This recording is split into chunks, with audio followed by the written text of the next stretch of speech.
Good afternoon. How are you today? Well, the sun's coming down sooner.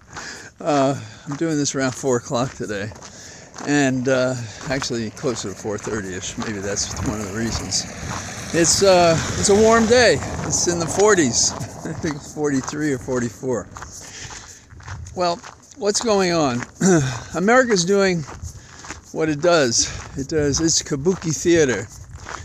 People get shot who shouldn't be shot for reasons that are totally unjustified. Not that there are many that are justified, self-defense being one of them, war, I guess, being another, but that's more questionable, I think, than self-defense.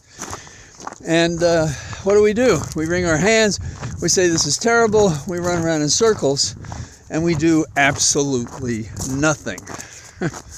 How do some people live with themselves? How do they?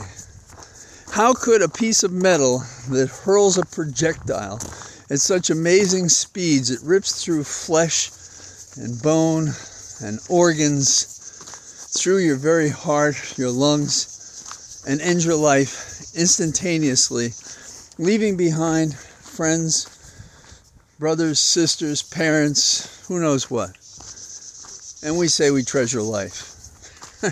We want to keep a fecundated ovum alive because it's a vehicle, I think, to steal from women the degrees of freedom they have that give them influence and power.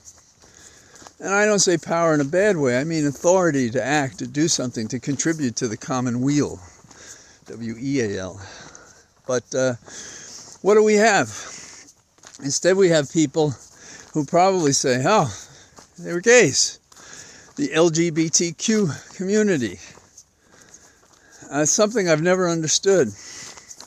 When I was a kid, before we talked about these things, we had a guy on the swimming team who sometimes got excited when we were all in this open shower together. None of us kidded him. We made fun of him. We just accepted that he had a different preference. I don't know. It was never a question among us on the team. And, he was sensitive to it too. So here we are. Now we're adults many years later. And there are people out there that want to interfere in the lifestyle of somebody else that's not affecting them. Why? Because what? They're insecure. They have to interfere. They have to suppress. Do they think this is spreading the good word, discriminating and hurting people who have for them a dissonant affectional preference? What is it? Just what is it about these people? I'm against capital punishment, but I could just imagine some of these people being drawn and quartered in a public place who hurt LGBTQ, who discriminate against blacks, who deny women the right to be in charge of their own bodies, dominions over their own selves, not being forced to be scared to cross lines, not to wonder when their period is that determines whether or not they might be subject to law if they should turn out to be pregnant, or have a miscarriage that they couldn't conclude. Yes, it's all of these things, because tied into all of this is a fear of the ignorant for the sexuality of others that were determined before they were born, probably. And even if not, why? That we would hurt children by our discrimination in our schools, so that we prefer that they be bullied until some of them commit suicide. Anyhow, this is not that far from somebody going in and killing 5 people in a place where there are LGBTQ people. And we sing to the world how we are a place of freedom. We sing to the world that we are bastions of innovations and individual rights and liberties. And we let public figures be elected to office to say these things. I heard the vice president, the outgoing Vice President Pence, when he wasn't saying, Congress has no right to ask me questions. Really, put that aside. But he said, I believe that, a marriage is between a man and a woman. The Bible makes it so. And then he talked about his faith. Well, I don't think his faith has anything to do with our civil constitutional government. It can inspire him, but the law, the civil law, not some law of any religion, of any sort, but the civil law, that's the law of the land. And luckily that law says people of the same sex can be married. It says that you can't discriminate against people in many places who are gay. That the enlightened people have protections for children, but people of all ages in cases of education, professional jobs, universal respect. But there are just people who love to hate, and they have no business being in government. They have no business being listened to, and I'm not for censorship. My view is when somebody says something, lighten up the room with the opposition. Let them know that they're wrong. And you may be looking at them and talking in their direction, but you're really talking to everybody else in the room who's listening. Well, there's some good news. The King of the Hill fight appears to be getting underway. Other people are talking about running for the Republican nomination for president. Well, good.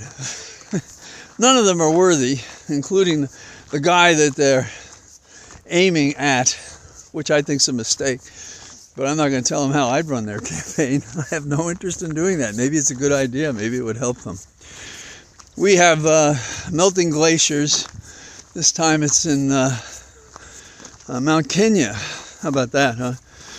And then we have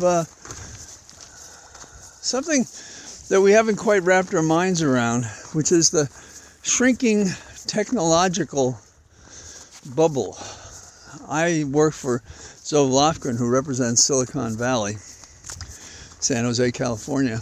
And when I was with her on the Hill, and I was her chief of staff and special counsel, we met with these people, and some of the brightest people you ever want to see. And now it appears that their market is shrinking. It's not just Twitter, and the complicated set of facts that are there.